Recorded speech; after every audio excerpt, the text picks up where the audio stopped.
The Lost Treasure of Seabreeze Island. Chapter 1. A Strange Map. Emma, a curious 14-year-old, loved the sea. She spent most of her summer vacations on Seabreeze Island with her grandparents. Their small cottage was only a few minutes from the beach, and every morning Emma would wake up to the sound of waves crashing on the shore. One sunny afternoon, while walking along the beach, Emma noticed something strange. A small, old bottle was half buried in the sand. She picked it up and noticed there was something inside. When she pulled out the cork and shook the bottle, a rolled-up piece of paper fell into her hand. Excited, Emma unfolded the paper. It was a map. The paper was yellowed with age, but she could still make out the lines and symbols drawn on it. At the top of the map were the words, "The Lost Treasure of Seabreeze Island." Chapter 2. The Secret of the Map. At the cottage, Emma's grandparents looked at the map carefully.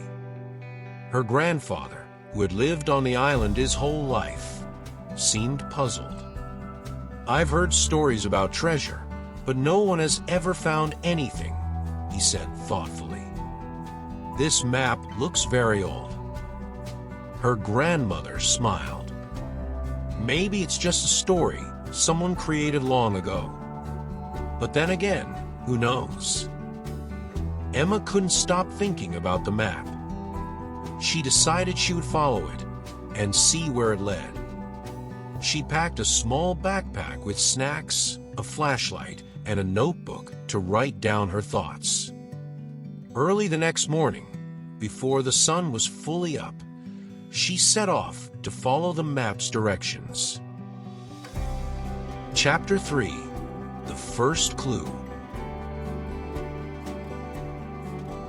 The map led Emma to a rocky part of the island, not far from the beach.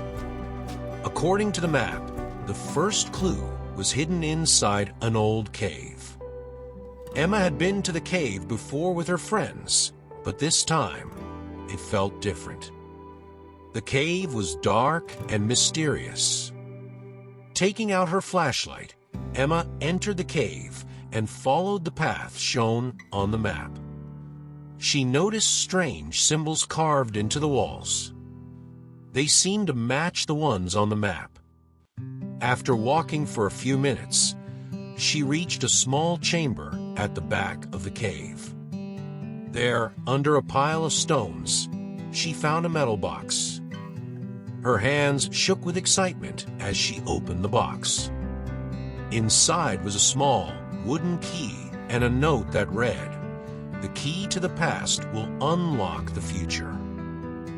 Emma was confused but determined to keep going. She slipped the key into her pocket and left the cave, eager to find the next clue. Chapter 4. The Lighthouse. The next part of the map pointed toward the old lighthouse on the northern edge of the island. The lighthouse had been out of use for years, and many people said it was haunted. Emma wasn't afraid of ghosts, but she was nervous about going there alone. Still, she pressed on. When she reached the lighthouse, she saw that the door was locked. "This must be where the key is needed," she thought. She inserted the wooden key into the lock, and to her surprise, the door creaked open. Inside, the air was cool and smelled like the sea. Emma climbed the spiral staircase to the top. There, she found another box, similar to the one in the cave. Inside was a small compass and another note. This note said, "Follow the compass to where the water meets the sky." Emma looked out from the lighthouse window. The view was beautiful, with the sea stretching out endlessly in front of her. But where exactly was where the water meets the sky? Chapter 5: A Dangerous Journey. Emma decided to trust the compass. She followed its direction, which led her to the far side of the island, a part she had never explored before. The path was rough, with large rocks and tall cliffs. The sea crashed against the rocks below, and Emma had to be careful not to slip. After a long, exhausting walk, Emma reached a quiet cove. The compass pointed straight ahead, toward the water. She realized that where the water meets the sky must mean the horizon. As the sun began to set, the sky turned shades of pink and orange, and the water reflected the colors like a mirror. Emma waded into the water, feeling the cool waves lap against her legs.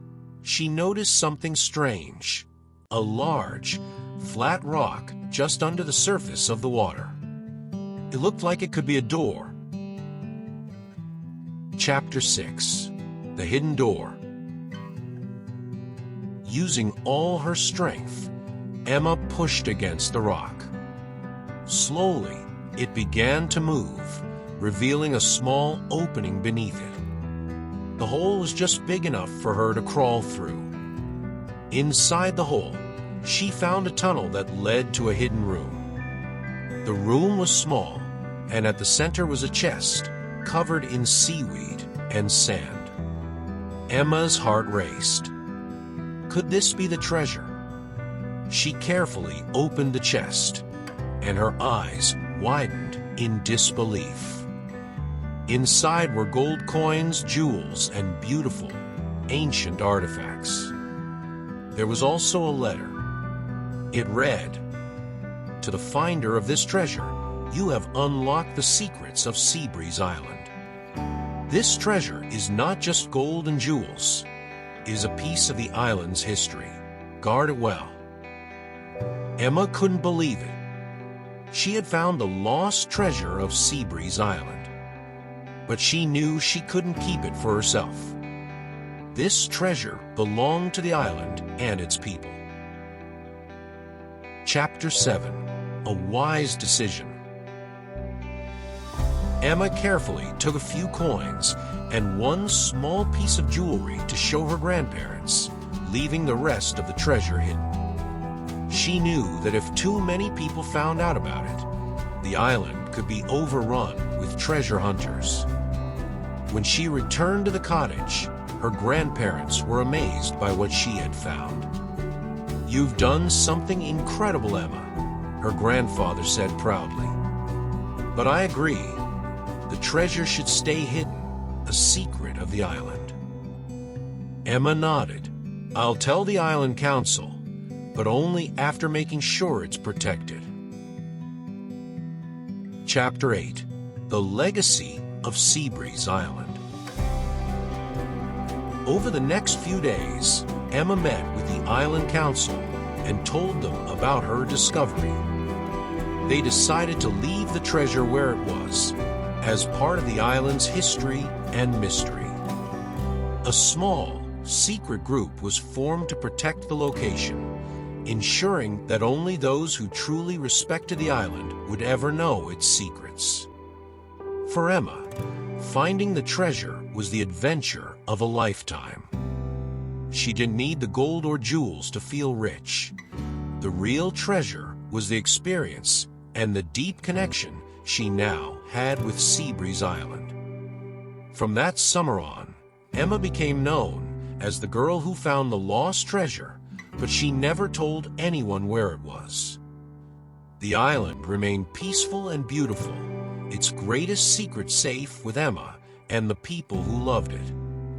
And whenever Emma walked along the beach, she would smile, knowing that the treasure of Seabreeze Island would always be a part of her story. Thanks for listening. If you enjoyed, please like and subscribe. See you next time.